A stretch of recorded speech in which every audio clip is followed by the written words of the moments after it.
Halo minasan, selamat datang di Kumakun.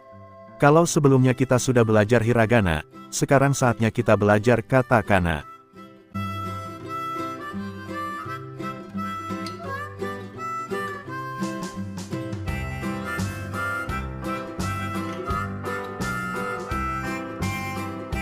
Katakana adalah salah satu dari 3 sistem tulisan dalam bahasa Jepang. Di video ini, kita akan belajar katakana dengan cara yang mudah dan menyenangkan. Jadi, siapkan catatan kalian, dan ayo mulai belajar.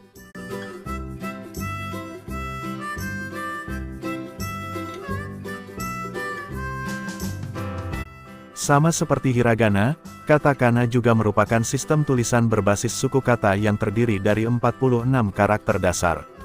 Namun, katakana memiliki fungsi yang berbeda dari hiragana. Karakter ini biasanya digunakan untuk menulis kata serapan dari bahasa asing, seperti dari bahasa Inggris, Prancis, atau Jerman. Nama orang asing yang tidak memiliki padanan dalam kanji. Nama tempat asing, seperti negara atau kota di luar Jepang. Suara atau onomatope dalam komik dan novel, misalnya suara hewan atau efek suara. Nama produk, perusahaan, atau istilah teknologi, yang sering kita temui dalam kehidupan sehari-hari. Sekarang kita lihat beberapa contoh kata yang ditulis dengan katakana. Contoh kata dalam katakana: komputer, dari kata komputer; hoteru, dari kata hotel; aisukurimu, dari kata ice cream; supamaketo, dari kata supermarket. Perhatikan bagaimana bunyi dari bahasa asing diadaptasi ke dalam suku kata katana. Ini mengikuti pola pelafalan dalam bahasa Jepang. Fakta menarik, sama seperti hiragana, katakana juga memiliki aturan penulisan tertentu, termasuk perubahan suara dengan dakuten kurung buka dan handakuten kurung buka, serta penggunaan huruf kecil untuk membentuk bunyi baru. Kita akan membahasnya lebih lanjut di bagian berikutnya. Sekarang, kita akan mempelajari 46 karakter dasar katakana. Sama seperti hiragana, katakana juga memiliki pola yang terdiri dari baris vokal A, I, U, E, O, dan konsonan yang membentuk suku kata. Tabel karakter katakana. Lihat tabel ini, setiap baris mewakili satu kelompok suku kata. Misalnya, baris pertama adalah vokal A, I, U, E, O. Kemudian ada baris K, Sa, Ta, dan seterusnya. Tips menghafal. 1. Gunakan teknik asosiasi gambar, misalnya, K bisa diingat seperti pisau karena bentuknya mirip bilah pedang. 2. Tulis berulang-ulang, latihan menulis membantu ingatan otot. 3. Gunakan flashcard atau aplikasi membantu mengenali bentuk dan suara lebih cepat. Sekarang kita akan belajar cara menulis katakana dengan benar. Berbeda dengan hiragana yang lebih melengkung, katana memiliki bentuk yang lebih tajam dan bersudut karena berasal dari potongan kanji. Tips menulis katakana: gunakan garis lurus dan sudut tajam, tulisan akan terlihat lebih jelas dan mudah dibaca. Perhatikan ukuran dan proporsi goresan agar setiap karakter terbentuk dengan baik.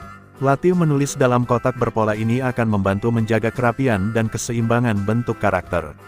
Contoh penulisan. Perhatikan contoh karakter A, I, U, E, O berikut. Setiap karakter memiliki aturan urutan goresan tertentu. Pastikan mengikuti arah dan jumlah goresan agar hasil tulisan rapi dan mudah dibaca. Sekarang, kita akan belajar cara membaca katakana. Pada dasarnya, membaca katakana sama seperti hiragana. Namun, karena katakana sering digunakan untuk kata serapan dari bahasa asing, cara pengucapannya bisa sedikit berbeda dari aslinya. Contoh kata dalam katakana: takushi, taksi; kohi, kopi; terebi, television; restoran, restoran. Seperti yang kita lihat, kata-kata ini berasal dari bahasa asing tetapi ditulis dalam katakana agar sesuai dengan sistem fonetik bahasa Jepang. Perhatikan, dalam beberapa kasus, ada tanda khusus untuk memperpanjang vokal, yaitu garis panjang. Misalnya, pada kata keki, yang berarti cake. Pastikan untuk membaca tanda pemanjang suara ini agar pengucapan kita lebih natural. Selain bentuk dasar katakana, ada juga tanda tambahan yang disebut dakuten dan handakuten. Tanda ini berfungsi untuk mengubah bunyi dari beberapa karakter katakana. Dakuten, mengubah bunyi konsonan. Dakuten berbentuk dua garis kecil seperti tanda kutip. Saat ditambahkan, bunyi konsonan menjadi lebih berat. Misalnya, ka menjadi ga, sa menjadi za, ta menjadi da, ha menjadi ba.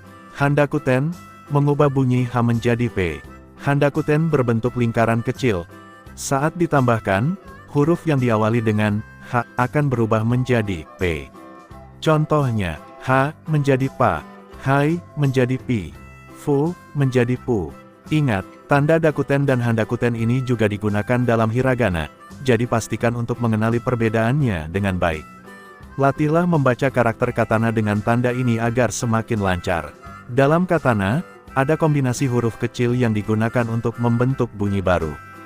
Huruf-huruf kecil ini adalah a, i, u, e, dan o, tetapi yang paling sering digunakan dalam kombinasi adalah ya, yu, dan yo. Mari kita lihat beberapa contoh penggunaannya. Contoh kombinasi huruf kecil dalam katakana. Jika sebuah karakter katakana digabungkan dengan huruf kecil ya, yu, atau yo, bunyinya berubah. Misalnya, kia menjadi kia dalam kata kiamera dari kata kamera. Siyu menjadi su dalam kata suto dari kata shoot. Ciyo menjadi co dalam kata cokoreto dari kata coklat. Tips: huruf kecil ini tidak dibaca sebagai suku kata terpisah, melainkan sebagai satu kesatuan dengan huruf sebelumnya. Misalnya dibaca kia, bukan kia. Kita telah mempelajari tentang katakana, salah satu sistem tulisan dalam bahasa Jepang yang sangat penting, terutama untuk menulis kata serapan dan istilah asing. Katakana terdiri dari 46 karakter dasar yang dapat mengalami perubahan bunyi dengan dakuten dan handakuten, serta memiliki kombinasi huruf kecil untuk membentuk berbagai kata. Pemahaman tentang katakana akan mempermudah kita dalam membaca dan menulis bahasa Jepang dengan lebih lancar. Oleh karena itu, kunci utama dalam mempelajari katakana adalah dengan berlatih secara rutin. Dengan terus menulis dan membaca, katakana akan menjadi lebih alami dan mudah digunakan dalam kehidupan sehari-hari. Sampai di sini dulu pelajaran kita hari ini. Kalau kalian merasa terbantu, jangan lupa like, komen, dan subscribe ya. Juga, aktifkan lonceng notifikasi biar nggak ketinggalan pelajaran bahasa Jepang berikutnya. Kalau ada pertanyaan atau saran, tulis di kolom komentar ya. Terus belajar, terus semangat, dan sampai jumpa di video berikutnya.